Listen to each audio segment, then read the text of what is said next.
This episode of the Poncho section is brought to you by Murray's Place. Murray's Place is a lot like Airbnb, except it's just one guy named Murray living in a studio apartment in Brooklyn with 10 cats. So if you're coming to New York, check out Murray's Place. It's pretty cheap, and Murray likes to cuddle. Murray's Place. Beats sleeping on the streets.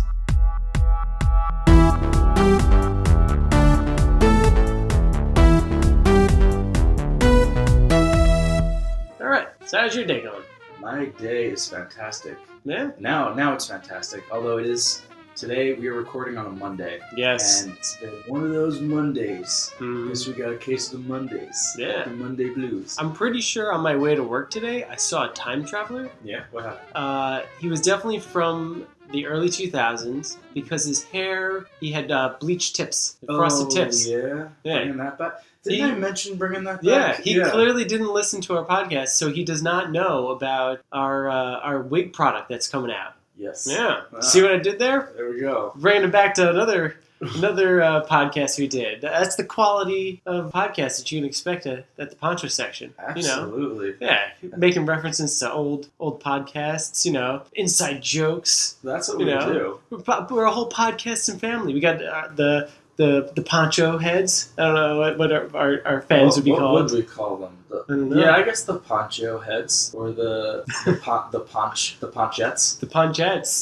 That sounds like the Rockets. Yeah. Whatever they are, we're a family. Essentially, we're the family from Fast and Furious. So yeah. Oh yeah, that family. Except instead of driving fast cars, we talk about Mel Brooks a lot. Yeah, it's pretty much the same thing. Pretty much.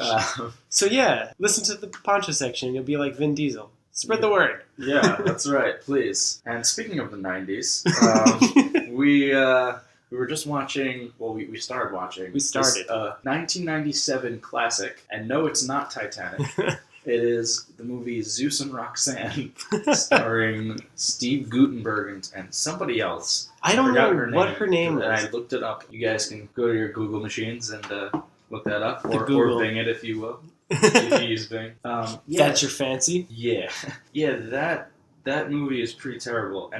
And we're going on a theme today of movies that we liked when we were kids. Mm-hmm. And we want to see how they held up. Yeah. And so we started this one, and I kind of remember as a kid. I remember, I guess I liked it. I don't know. It doesn't really stand out in my memory. Mm-hmm. So upon second viewing, it just kind of goes to show that it's pure crap. Yeah, I remember owning this on VHS, and you owned it on VHS? Yeah, I'm pretty sure. And did you ask your parents, I want to get that one? Take me. Honestly, I couldn't tell you what was the impetus that got us to own this movie. Is a VHS tape of Zeus and Roxanne. That's all I want. But I don't remember it being that boring. Mm-hmm. Nothing happened to the point where we was just we can't do this. This is awful. Yeah, and we're not gonna do what podcasts like How Did This Get Made do, or Mystery Science Theater, although I do like watching movies now and doing the commentary in Mystery Science Theater. Oh, definitely. It is fun, and I was doing it a little bit for this movie. So it's definitely fun to do it on your own or with friends.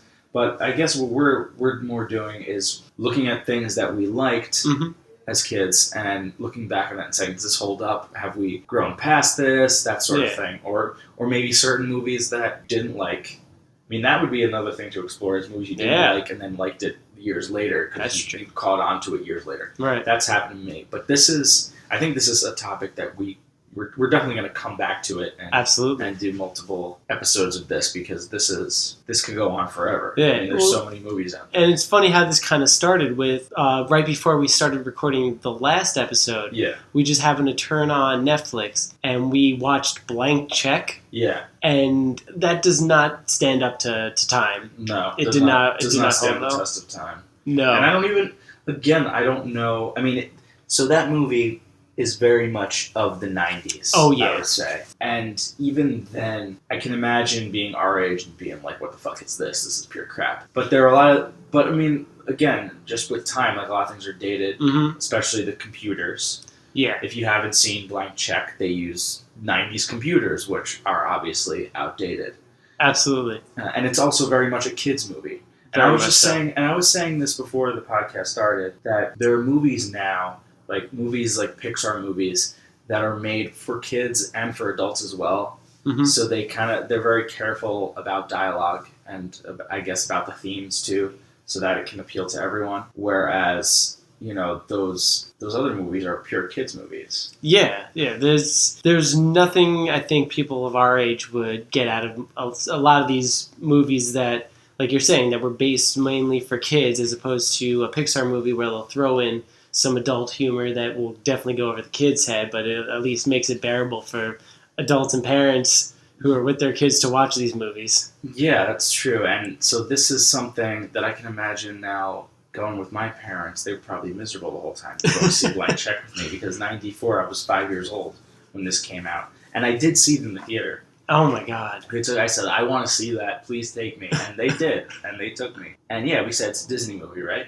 Yeah, it was Disney, and it was just laced with 90s, I don't know, just the 90s. The whole thing was about $1 million, where, I mean, for a kid, yeah, that's a lot of money, but the main bad guy was, like, doing all these illegal activities for $1 million, and it just didn't seem to fit that character. Oh, yeah, no. On top of that, there was just other things that, like, stood out that were like, wow, this is the 90s. Like, the kid bought the castle. He ended up using, like, his laptop to do, like, a voice changing kind of thing, so he could, like, pretend to be an adult, do it, like, bidding for a house. And he happened to be bidding for the same house that the bad guy was bidding for. Yeah. And the starting price was like $100,000 for a castle in, like, I don't know where this took place. Was it like LA or something like that? Yeah, I guess California? you're supposed to assume it's somewhere in the Los Angeles area. Probably. So first off, the fact that, like, this castle-sized like mansion was only $100,000. Yeah. And then he ended up, like, through wacky 90s stuff, ended up buying the house for like $300,000. Yeah. And then he had $700,000 left over to just build the coolest place ridiculous. Ever for a kid. It was pretty cool. He's got go-karts in every video game imaginable. Yep. He had, like, the VR cassette. Yeah. He had, like, a best friend limo driver or something like that. Yeah, which was weird. That was weird. There was a lot of adults in the movie were the most disturbing part of that whole thing. Yes. We'll get into the parents, but the other woman that's with him. Are you talking about the FBI agent? No, isn't she in the bank or work at the bank or something? The old woman? No. Oh, she. Wait, she's an FBI agent? Yeah, she's an FBI agent. See, I didn't pick up on that. I don't know what you would call it. You can't call it a love interest. The kid was like 11 or something. He, like, takes her out there, like, in the sprinklers at one point. So I guess, I don't know, I'm going to put it in the biggest quotes as possible. The love interest was an FBI agent who was undercover at the bank. Oh, and she's undercover. Yeah, and he ends up, like, taking her out on a date because she's interested in this character that he's created, who is Mr. McIntosh, is the individual who, quote-unquote, bought the house. Yeah. As him using, like, that deeper voice. Because Steve Jobs doesn't exist, right? In this world. I guess not. So Mr. McIntosh, and so I guess she's curious about this Mr. McIntosh, so she decides to go out on a date with a child, and it's just beyond inappropriate. Yeah. And I just keep thinking, like, imagine switching the gender roles, and it's a little that girl would not with fly an at adult all. male. Yeah, no, that would not fly at all. And this barely flies. Yeah. I mean, I guess you know what it is, because it's a kids movie, and you know that going into it, it's like, oh, nothing bad can happen because it's PG. Right. Like, they'll never break any, like, weird boundaries. It's never going to get weird because it's still a kids movie. Although she kisses him at the very end on the lips, which was, I mean, she said something weird, but, like, call me up in, like, 17 years or something like that. Yeah, or call me up in, like, I don't know, 11 years, something creepy. Yeah, that's always a funny joke. Yeah. Call me when you're old. Like, no, that's like you're gonna age too. Yeah. You know, like that, and at that point it'll be like, no. So, not interested. So yeah, the movie was so bizarre when it came to the adults and the parents. What? Yeah, the parents were what the is thing going that on? got me. Yeah. Especially the dad, who was like, he was all about the value of hard work. How old is that kid? He's like 10 years old. Something like that, yeah. I mean, you can't even technically work until you're like 14. Yeah. And his older brother and his like douchebag friend, they're doing something. I don't know. Like, so he's so proud of them because they're working. Right. And they treat this kid like shit. And the mother has no say in anything. No, she's completely useless. She's there. Yeah.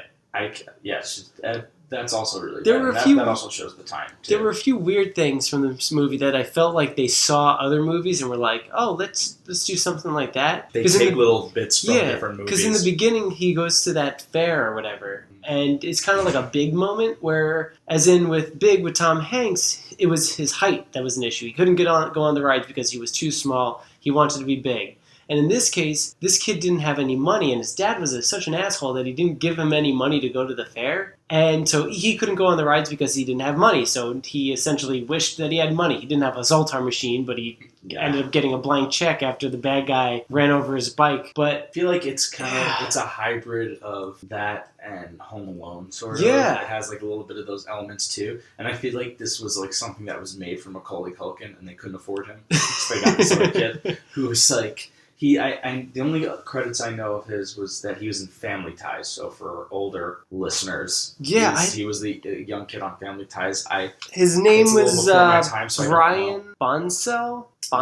Yes. All I know is I've looked him up recently, and he's got like tattoos on his face, and he's been to jail or something like that. Like, time didn't work for this movie or him. Yeah. So I would say that one is maybe for kids, but there's plenty of other kids' movies that you could show to kids that are much better. Yeah, this one was weird, and it had Tone Loc in it. Yeah. The guy, he was from Ace Ventura, That's and he sang Funky Cold Medina.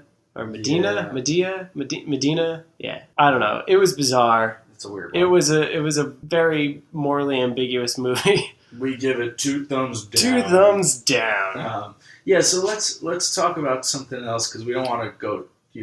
right. We don't want to movie blank check, because we could go on for a while. Definitely. So, what was another movie that you saw trying to for this podcast? So I over the weekend watched the movie Mallrats. Okay. Which is in a totally different category. Mm-hmm. So, but it is 90s. It is 90s, but it's not a kids movie by any sense of the word. Definitely not. But it does bring up something interesting, especially when I was younger. And I don't know if it was the same case for you, but I always felt like when I would see a rated R movie, it was always so cool because it was like you were doing something that was like edgy, or you were doing something that wasn't necessarily allowed. And so you automatically, at least for me, enjoyed the movie. So like I saw Silence of the Lambs, I was like 11. Oh, sure. And it's a great movie. Mm-hmm. It still is. But at the time I was like, this movie's great, because I just thought it was really cool. I saw it at my friend's house, and then and my parents didn't know that I was watching this movie. Oh, yeah? Yeah, it was like one of those situations. So the same goes for a lot of those comedies. Mm-hmm. And so when I watch things years later, it doesn't always hold up, because you're like, oh, maybe I only liked it because it was just cool to see a rated R movie at the time, and I didn't really know what was going on. Okay. So what? And in the case of Mallrats, it's a fun movie. It's funny.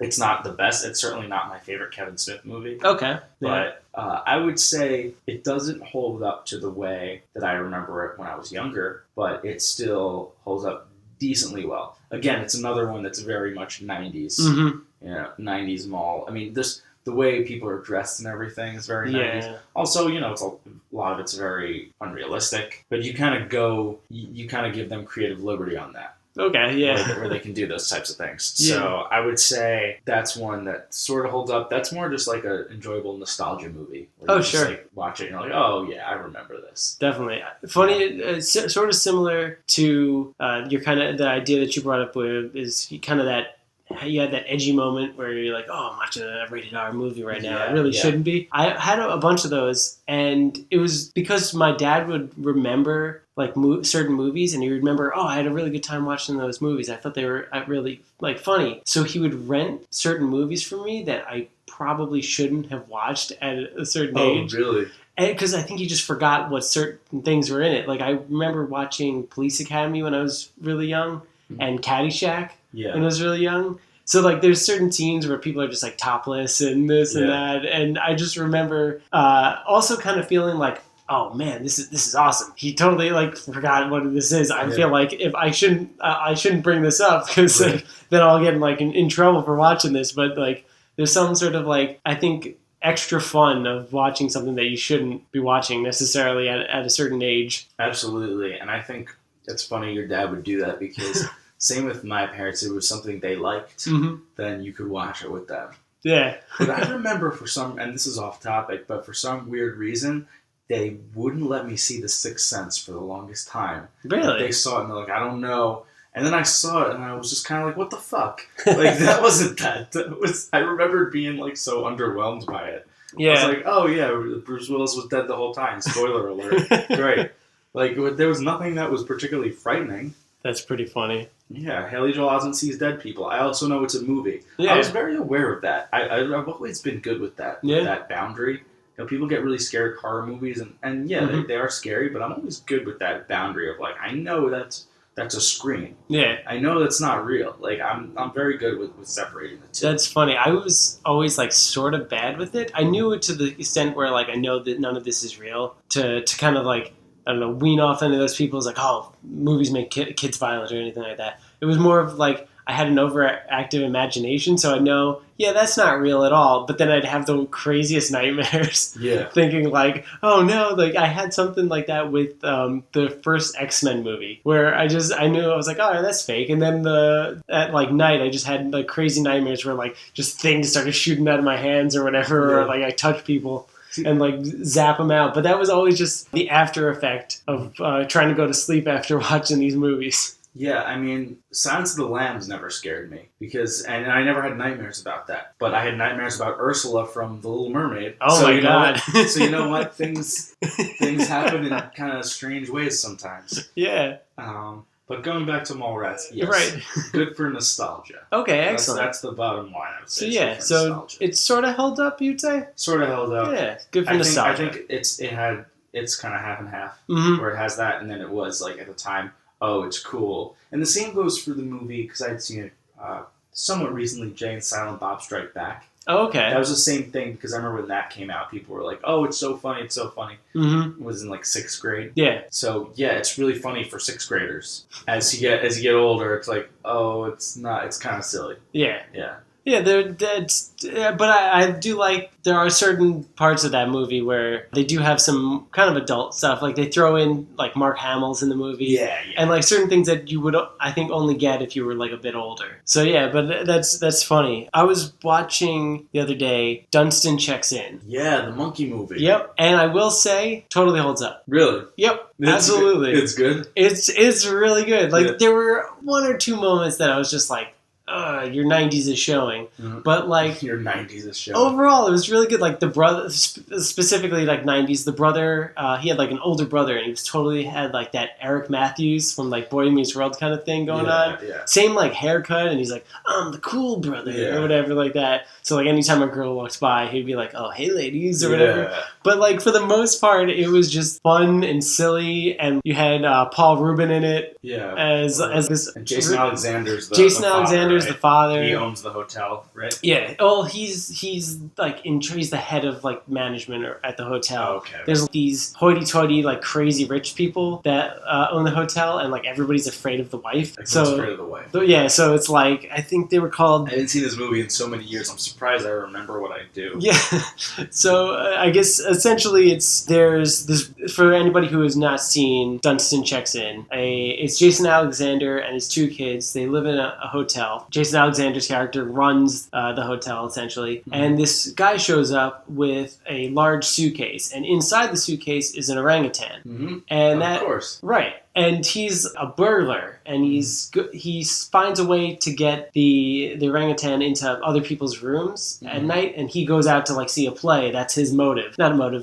That's his alibi. Yeah. So he's like out to seeing an opera or whatever, and while he's out, the monkey goes from room to room stealing people's jewelry and stuff like that. And it's like a really rich hotel or whatever. And I guess the bad guy mistreats the monkey, the orangutan named Dunstan, and so the Dunstan runs away and befriends the little boy. Right. And it's just this whole 90s chaos kind of thing going on after that. And it's just, there's some really funny moments. There's some moments that are pretty 90s, but I'd say I had a great time. I say it really holds up. Well, that's good to know. I'll have to visit that one again. Yeah, and there's definitely like there's certain character actors in it that like you've seen them all over the place, and you're like, oh my god, that person's in it, and they're all great. Everybody's great in the movie, so I recommend it. Yeah, I'd say what was were we doing a rating? 10 out of 10? We weren't doing a rating, but we were just kind of. I mean, we gave like 2 thumbs up. I'm gonna give 2 thumbs down. 2 thumbs down. So I'm gonna give this 2 thumbs up. Dunstan checks in. 2 thumbs up. All right. That's fun. I didn't expect that one to hold up. I feel like during that time there were a lot of animal movies. Well, wasn't there Zeus and Roxanne? Zeus and Roxanne. Yeah, that's a great example. Wasn't there another one called Ed that was with a monkey? Ed. Was Ed in there? I don't know. I do remember there was, what was it? Jim Belushi is the brother? He's the less funny one? Yeah. So he had like those canine movies where it was like a buddy cop movie with him and a dog. Oh god. Yeah. Well, saying he was like, I mean, he's not just like, he's the really, really unfunny Belushi. Right. It's like sad that to even compare the two.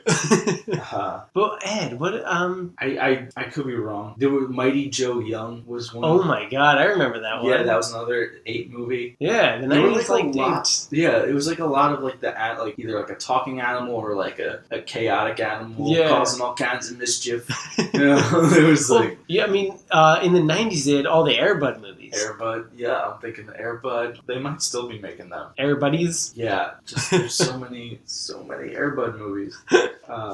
Yes, I don't know. That was just a thing from the 90s. I'm trying to think of what that movie is that you're mentioning with Ed or something. Might be called Ed, or maybe it's called Eddie. Eddie? I don't know. I'll look it up while we keep talking. All right. Well, while you look it up, another movie I watched was Bushwhack, and I've mentioned this to a few people, and some people don't remember it. That's with Daniel Stern. Yeah, right? Daniel Stern. Essentially, it's another like the concepts of these movies are kind of bizarre, but it sort of worked. This one, I'd say it sort of holds up. It doesn't really, but it sort of holds up. Essentially, Daniel Stern plays kind of like a foolish guy who... Daniel Stern does sometimes. He plays... Sort of like, imagine his character from Home Alone, and he didn't have Joe Pesci's character with him, so he kind of wanted to just do his own thing. Essentially, he's a truck driver for an alternate version of like FedEx, and he gets sort of conned by this guy to deliver packages to him, and the packages are filled with money. Yeah. And so I guess the bad guy plan is to frame him for murder. So he shows up, the house is on fire or whatever, and then there's like everybody's out now looking for him, thinking that he killed this bad guy, essentially. Yeah. And so through just 90s antics, he's running away and somehow now has to be the leader of a Boy Scout group, and he has to take them through the woods. And because essentially his plan is to get to the top of this mountain where he knows another one of those packages is going to be delivered. Yeah. If he gets to the top of the mountain, he can get that package and show like, look, this is I'm innocent. Like I don't know. So it turns out the mountain is also where these kids are going camping, and through 90s antics, there's a mix-up, and they think he's the scout leader. Oh, okay. So he takes these kids on this silly journey or whatever, and it has its moments, but it also is just like I don't know. It doesn't really kind of hold up so much. That's one I haven't seen at all. Okay. So that's something I have to. I'm sure I would probably have the same opinion as you. Granted, there are a few character actors in that as well that were decent. There's I guess he's sort of one of the bad guys, or not necessarily a bad guy, but like an ambiguous bad guy from Silence of the Lambs. The like that doctor that kind of like torments. Yeah, I know exactly what you're talking about. Yeah, I can't. Actually, I don't know. I have the list right here. And then I have to jump in after. I don't know. I found that movie. Oh, here it is. His name is Anthony Held. Yeah. His character's name is Reinhard Bragdon. So he's the bad guy. He's the one who's trying to frame Daniel Stern's character to, I guess, get away with multi-millions of dollars. This time they're doing multi-million dollars. It's not like blank check where it's just $1 million. But yeah, he's in it. There's an FBI agent, Joe Polito. I'm sure you've definitely seen him. He was like a big fixture in 90s movies. Joe Polito. Yeah, you've definitely noticed him. But anyway, yeah. So I'd say it was okay if you've gone through most of the movies and you just don't know what to watch. Give it a shot, but it's just tight. Nothing great. Yeah, well, I mean that seems to be a lot of '90s movies. Yeah, they're fine. By the way, Ed is a movie with a monkey, and I'm going to show you the picture. Oh, excellent! You guys can Google it. But the tagline for this movie, I shit you not, is so. Okay, wait, I should start. It's a baseball movie. Oh, So Ed is I guess he's on the baseball team with Matt LeBlanc, and in the poster, the two of them are high-fiving. Oh my god! And the tagline is minor league, major friendship. Oh my god! So check out the movie Ed. I knew there was. I had never seen this movie, but I knew there was another one with a monkey. Wow! I don't know if this one talks. I honestly don't know, but I just remember seeing. That's I remember impressive. seeing it being around. This came out in '96. It's like wow. Anyway, so I want to talk about the movie. Although this is a little past. This is 2002. The movie My Big Fat Greek Wedding. So a while back, I rewatched that movie, and I feel like that movie doesn't hold up very well. Okay. Because that's very much of the time. Well, of the time, or maybe it's something that just got played out. Okay. I think, I shouldn't say it was of the time, but I don't really know how to explain it. Just some of the jokes to me fell flat. Like, it's just kind of, it's not something maybe you can watch over and over again. Maybe that's the thing. Maybe it's like it's like one of those things, the first time you see it, and then you watch it again, you're like, oh yeah, that joke, that's not funny anymore. I remember there being like a big craze around that movie when it first came out. Like they tried to do a TV show, and it completely failed. And they should have said, okay, we tried. Yeah. We made a good indie hit. We tried to make a TV show. Didn't work. We should, hang it up. Yeah. But they decided 15 years later, 15 years. Probably like that, yeah. Yeah, they decided, no. We're going to make a sequel because people really want a sequel to this movie. Of course. And I have a confession to make. Okay. I was avoiding the sequel for the longest time because I saw the preview and I was like, oh, this is stupid. I don't like sequels, blah, blah, blah. And then I had a change of heart and I was like, you know what? Maybe I should give it a chance. Maybe all those bad reviews don't mean anything. You can't always go by the critics. So I put it on. I actually made it. I was proud of myself. I made it through a half hour. I didn't think I'd make it that long because it was so bad. I just kept giving it more chances. I was like, maybe it's coming.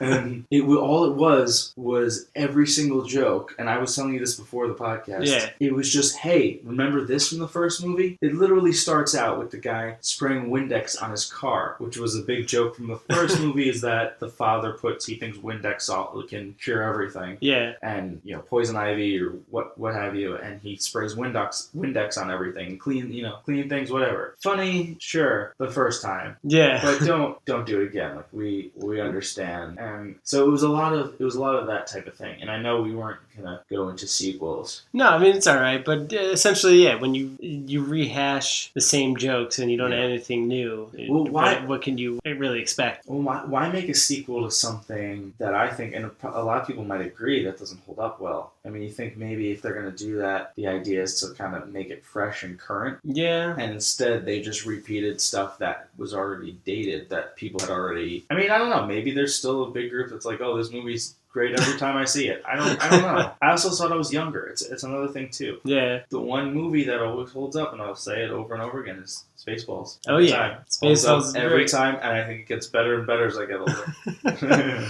It's excellent. Yeah. So you were telling me before we started, you also watched Homeward Bound? Yeah, I did watch Homeward Bound. And where do you feel that stands? Does that hold up after all this time? I actually think that one holds up. Yeah. Because I think I connect to it differently now as an adult. I mean, it's still, it's funny. It's a kid's movie. It's silly. And, a lot of the stuff is ridiculous. I mean, it's talking animals. Yeah. That's one thing. Yeah, that's another animal. Yeah, you're right. That was I think, though, that was pretty early 90s, if I recall. Yeah. But yeah, that was just the starting of talking animals. Mm-hmm. But you know what I did like about Homeward Bound? Which if you notice now, a lot of movies, I guess maybe they don't do it so much anymore, but because most things are animated now. Mm-hmm. But yeah, the animals are talking, but but their mouths aren't moving. Like it's just Oh. so it's just a voice. Like so the one dog is Michael J. Fox, and it's just his voice, and they have the dog on the screen. Yeah. And I like that. I like that they don't move because I think it's creepy when they get like when they do things and they get them to no. It's just the dogs, and it's like it's like they're wait. How are they talking? Like we can. It's fine. Like kids, you don't really. It actually. I was thinking about that. I'm like, you don't need to have the mouths moved for the kids to understand. If you put the dog on the screen and you have them, they get it. Right. Like that's the dog talking. You know what other movie did that? And it wasn't good at all, but it was the third. It was Look Who's Talking Now. Yeah. And that was like the Look Who's Talking was with the baby. I think it was Bruce Willis was the baby. Bruce Willis was the baby. And then the third time around, they decided to do dogs. And I actually think it was Danny DeVito and some a woman doing the female voice. It wasn't good, but they also did the thing where they didn't make the dogs like move their mouths or anything like that. And you got it. You understood. I think that's so much better. Yeah, definitely. Because there's been movies more recently where the animals' mouths are moved creepy, and I don't know why you need to do that because then they don't. I mean, most of the time it's just digital. Yeah, you know which one sort of? I think they did a half and half. It was like those Babe movies. Yeah. Because I think they made the pig like move its mouth a bit, but it was like it naturally made it move its mouth. Yeah, what did they do to that pig? I don't know. Peanut butter? Maybe is that whole thing? Put peanut butter in his mouth? Did it ever say in that movie no pigs were hurt in the making? Honestly, I don't know. The only thing I remember was that they came out with 2 talking pig movies around like the same time. Yeah, Gordy and Babe. Yeah. And I don't remember which one's which. One of them had like... I never saw Gordy. I think I was offended by it. I think one of them had like... Maybe it was a dog that got injured or died or something like that. One of them was really sad. There was only room for one talking pig movie in this brain. So it's like Gordy's going to have to take a backseat. Yeah. I could deal with maybe 2. That and like Charlotte's Web. That I don't remember what the name of the pig was. Wilbur. Well, Charlotte's Web was a cartoon, though. Yeah, but that was from the 90s. No, was that from the 90s? No, that's cool. That's like 50s, dude. Was that? That's like an old... Damn. That's like an old... I had that on VHS, too. Yeah. I don't remember asking for that. That's a great one. Yeah. That actually is a classic. Yeah, Homeward Bound, I would say it holds up. I mean, there's a lot of things, as until you see, that are pretty fucked up. First of all, the parents are terrible. Yeah. These kids. They're so nonchalant about everything. But I think... Again, it's like one of those things that it's not... Again, this movie's not for parents, not for adults. Right. It is for kids. And the animals are really the main characters of the movie. So everything... it's their adventure when they're, they're out in the woods, going through the mountains. So that's really what it's based around. So they're not too concerned about the dialogue of the parents and the kids. But there was now that you mention this, that was a weird thing about the 90s where... They just made parents awful. Like in Blank Check specifically, in like you're saying with these people, in Home Alone, the parents were kind of terrible to Kevin. Well, I think maybe there's an argument that's like because they were kids' movies, they just want to be like adults are weird and they don't parents just don't understand. They don't understand, but kids rule and animals rule. Like, maybe it's like something along those lines. But then again, there's some movies with like really awesome adults too. The one Angels in the Outfield. Oh yeah, like the caretaker he lives with, like she's like awesome. She was pretty great. And then Danny Glover. Danny Glover is all right. Yeah. He learns to love. He's got a heart, yeah. So I think they could have. I feel like they should make the adults. Joseph Gordon-Levitt was in that. Yeah, young Joseph Gordon-Levitt. Yeah, they can make the adults okay. I think it's more out of just laziness. They just don't like them. They're like, we ran out of material.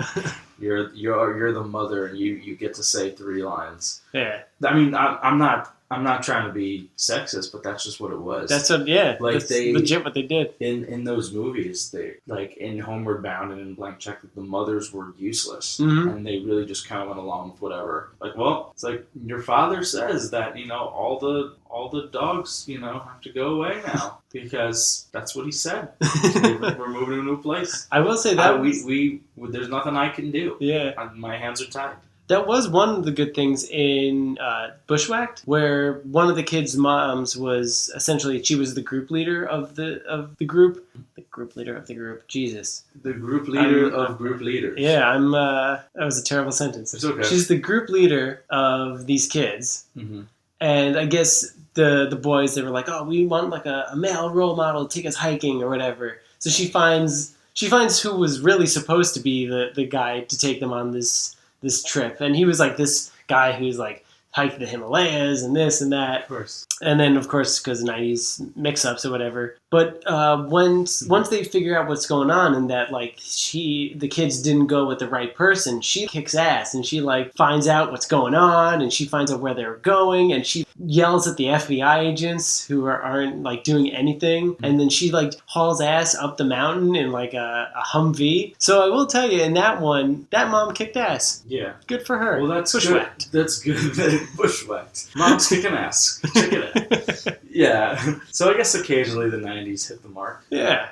Sometimes. Every so often they could do it. So what do we? Oh, you have a couple more movies, right? I have one more that was possibly one of the worst movies I think I've ever seen in my entire life. It's funny because I don't remember liking it the first. I actually remember as a kid not liking this movie as the movie A Kid in King Arthur's Court. Mm-hmm. I was like, I just knew it was it's a kid from Rookie of the Year. That's cool, but I don't remember ever enjoying it. I vaguely remember liking it. I think this was another one where I don't know how I started acquiring all these VHSs when I was younger, but I remember when I was like really young, I kind of liked it. I was like, okay, that's kind of fun, whatever. And then what's funny about this is upon rewatching it, I realized that Kate Winslet and Daniel Craig are in this movie. Really? Yeah. Okay, so now I have to watch this again. And by the way, Daniel Craig is actually good. I mean, and granted, I don't know if it's necessarily that he's good. He's the best actor there. So the other people weren't given much. They were so bad that he looks good. Yeah, maybe he just brought 100% to the role. That's what I want. I'm curious about that because I actually enjoyed every scene when he was there and his parts because he was like given like a legit performance and it seemed real with his role. And I couldn't tell if it's like, all right, Daniel Craig's actually like a really great actor or these other people are so awful know what the fuck they're doing. in like comparing them, he looks amazing, you know? Yeah. But yeah, he was pretty good. The movie itself was unbearable though. Unbearable, really? It was super 90s where like to the point where he's making all these really cheesy references to the point where it's like, dude, all right, we get it. You're from the 90s. You're not in the 90s anymore. You're in medieval times. Okay, we get it. And he goes to the blacksmith and he gets the blacksmith to build him rollerblades for the princess. So now they're rollerblading around the castle. Yeah! Rollerblading. And then he has the blacksmith build her a bicycle. And it's like, it was legit like a bicycle with training wheels on it. Oh, really? And she like shows up. She's like, what is this? And he goes, it's a mountain bike. Oh, yeah. I guess you can convince anyone during that time that it's a mountain bike. And he just keeps making just like 90s references. Yeah, like, 90s references. I get my Super Nintendo ready. Like pretty much. Yeah. Pretty much. Yeah. He like would. Oh my god. Oh my god. There were a few moments. So it's so bad. It's so bad. So I guess in the beginning, the bad guy, he might as well just write a sign on him. It was the bad guy was the villain from True Lies, that one movie with Arnold Schwarzenegger. Yeah, I don't remember that one. I barely saw that movie, but regardless, the bad guy essentially should have just been wearing a sign that says, I'm evil. Because it was just from the second you meet I am a no good man. Yeah, from the second you meet him, it was just like, oh, this guy's an asshole. Yeah. There's no subtlety in that. But anyway, so I guess he shows up in the banquet hall where King Arthur is speaking to the kid, and he like knocks the kid over and essentially goes like, I challenge you to a duel or whatever. Because you're the one being challenged, you get to pick your weapon. And he's thinking, he's like, a weapon, I don't know what I'm going to do. And then he sees horns from like a ram's horn or something like that. Yeah. And he takes out his Walkman and takes out the earbuds and he goes, I choose rock and roll. And he sticks the earbuds into the horns and starts playing the music. And they're like, oh, yeah, exactly. Exactly. Oh, that's so terrible. Oh, but this movie, I could see like a little kid in the 90s maybe thinking that's funny. But like a kid watches it now, they'd be like, what's rock and roll? Yeah, this movie made Martin Lawrence's Black Knight look like Citizen Kane. That's how bad this was. Yeah. Oh my god. Black Knight is pretty terrible. The worst part was then like towards the end, like to save one of the princesses, he takes Calvin. And by the way, this is the kid from American Pie. I guess the one who is dating Tara Reid. Yeah. Right, and he's in Rookie of the Year. Rookie of the Year, which yep. was, I think, what probably got him cast in this movie. Yeah. Because they were like, oh, this kid was good in that movie. Right? Yeah. So he takes out the CD player again, and he takes out, and I guess the bad guy's holding a knife to the princess. He's like, oh, what are you going to do? Fight me with rock and roll again? And he goes, no, I'm going to use the equalizer. And he opens it up, and I guess because of movie logic, he shines the laser from the laser reader in the CD into the guy's eye, and then he falls off the castle wall and into a moat or something like that. Or that's not how CD players work. No, I mean this movie just sounds super lazy. Oh yeah. Yeah. Oh yeah. It was just so cross that one off the list. It was one of the worst movies I've ever seen in my life. Yeah.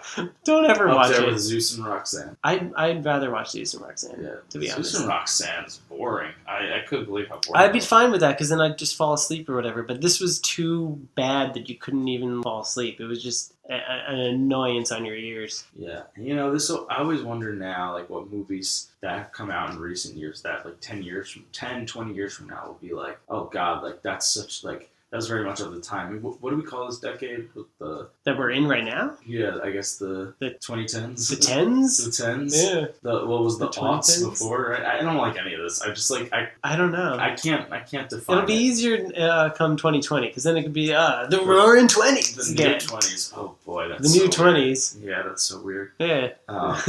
Yeah, but I think there's a lot more that I want to watch or rewatch. One that comes to mind is Heavyweights. Yes. And that one, I hope it holds up because I love that movie. Oh, it's a great movie.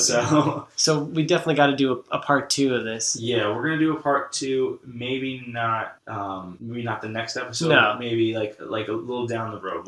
We'll spread it out. We'll space it out because this is definitely something that we want to revisit. Yeah. And I think it's pretty cool. I think most of these are kids movies. Yeah. So maybe we'll mix it up with some kids movies and some adult fare. Yeah. And we want to know, what movies did you go back to that you thought you at least a lot liked back in the day that you now revisited, and either do they hold up, are they pieces of garbage? Yeah. Let us know. Send us comments or something. Look us up. We have ways to be contacted. Yeah, and feel free too to send us suggestions of things that we should watch. Definitely. And that you might want us to cover for an episode. Yeah, if you have anything you want us to talk about, let us know. Because we're definitely open to it. Yes. All right. Well, I think that pretty much wraps it up, right? Yeah, man.